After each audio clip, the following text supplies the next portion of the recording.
महाराज जी, पूरे विश्व में सनातन धर्म के प्रमाण मिलते हैं, लेकिन वहाँ सनातन धर्म के लोग नहीं मिलते। इसकी क्या वजह है? श्री सीताराम, आप सही कहा। ये पूरे विश्व में यानी धरती पे जितने देश हो, सारे देश में सनातन धर्म के प्रमाण मिलेंगे, लेकिन वहाँ पे सनातन लोग नहीं मिलेंगे। ऐसा आपका प्रश्न है, लेकिन उचित प्रश्न है।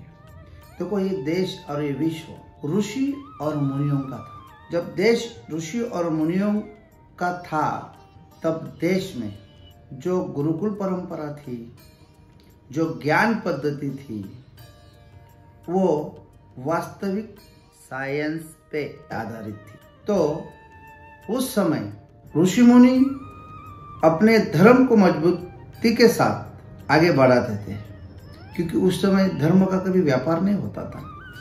धर्म के नाम पे कोई धन दौलत जमा नहीं की जाती थी। ऋषि मुनि 5 घर जाते थे, भिक्षामदेही करके अपना उधार निर्वाह चलाते थे, और समस्त जीवन ये निसर्ग रक्षण के लिए, मानव हित के लिए, प्राणी मात्रा के हित के लिए और लोगों को शिक्षित बनाने के लिए ही अर्पित करते थे।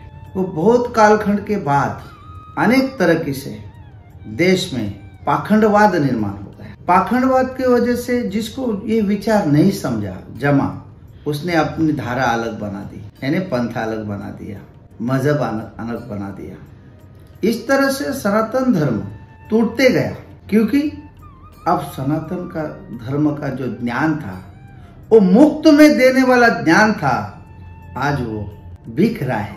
आज लोगों को कई रास्ते से अंधविश्वास की तरफ ढकला जा रहा है। तो उस वजह से इंसान जब अंधविश्वास के चक्कर में चंगुल में फंस जाता है, और बाद में जब उसको लगता है मेरे को ठग दिया, तो वो अपने ही धर्म का भी नहीं रहता है और किसी धर्म में भी नहीं जाता है। वो नास्तिकता की ओर चला जाता है। वो कहता है दुनिया में भगवान ही नहीं है, क्या करना भगवान का, भगवान कहाँ है? क्योंकि हमारे में से कोई बाबा लोगों ने उसको चमत्कार में फंसाया। इसलिए Sanatan Dharma Cambodia, Iran, Iraq, Afghanistan, Bangladesh, Pakistan, Indonesia, Sri Lanka, हर जगह पे हमारे आज भी मंदिर है, और जहाँ भी खुदाई की जाती है ना, वह आज भी शिवलिंग, गणपति की मूर्ति मिल जाती है। तो इसका मतलब हम युगों युगों से हमारे धर्म को आगे बढ़ा रहे थे। हमने कुछ लोगों को विवश कर दिया, क्योंकि आज समाज में अगर खतरनाक बीमारी होगी तो है पाखंडवाद। ये आपको समझना पड़ेगा, क्योंकि आज अंधश्रद्धा से कई बलि जा रहे हैं। कई लोग अंधविश्वास पे फंस के कई लोगों का कुटुंब खत्म हो गया। आजकल टीवी में बाबा लोग आते हैं, अपने अपने तरीके से भविष्यवाणी करते हैं, अपने अपने तरीके से कुछ ना कुछ मंत्र तंत्र करने का दावा करते हैं। तो ये सारे जो चीज है, अच्छा, ये केवल सनातन धर्म में नहीं है। अब इस्लाम में देखो, वहाँ भी झाड़ फूक चलती है। आप यहूदी में चलो, लोग आप टीवी में देखते रहेंगे, जो क्रिश्चियन धर्म के प्रचारक रहते हैं, वो लोगों को इकट्ठा करके हालेलुया। ये क्या है? ये सारे धर्म में ये सारी चीज चलती है। लेकिन वैदिक सनातन धर्म ही एक ऐसा धर्म था जो हमेशा ऐसी चीजों का विरोध करते रहा। और उसमें भी अगर तुम सोचा जाओ तो महाराष्ट्र अव्वल नंबर पे है। 1 नंबर पे महाराष्ट्र आता है। महाराष्ट्र के कीर्तन करने वाले, प्रबोधन करने वाले लोगों को देखो। इंसान को जागरूक करने का मार्ग है, कभी पाखंडवाद को साथ नहीं दिया। महाराष्ट्र में संपूर्ण विश्व को संत दिए, संत से आगे ग्रंथ बने, ग्रंथों से पंथ बने। ये जो परंपरा है महाराष्ट्र की, आज भी अंधविश्वास के खिलाफ अगर कोई कानून बना होगा, वो भी महाराष्ट्र में बना है, और किधर भी नहीं, महाराष्ट्र में बना है। तो सोचो, हमारा धर्म केवल और केवल दूसरे को गुमराह करके जब हम फंसाने के लिए धर्म बनाते हैं, या धर्म को ऐसा उपयोग करते हैं कि जिससे लोग भ्रमित हो जाए, तो वही लोग धर्म का तिरस्कार करते हैं। तो वैदिक सनातन जो धर्म है, चाहे कई देशों से भी अगर कोई सोचता होगा, निकल गया होगा, लेकिन आज सचमुच भारत देश में भी लोग जागरूक हो रहे हैं। हरे कृष्णा मुहिम जो है, इससे अनेक देशों में फिर से श्री कृष्ण की मंदिरें तैयार हो गई है, वह मुहिम छिड़ गई है।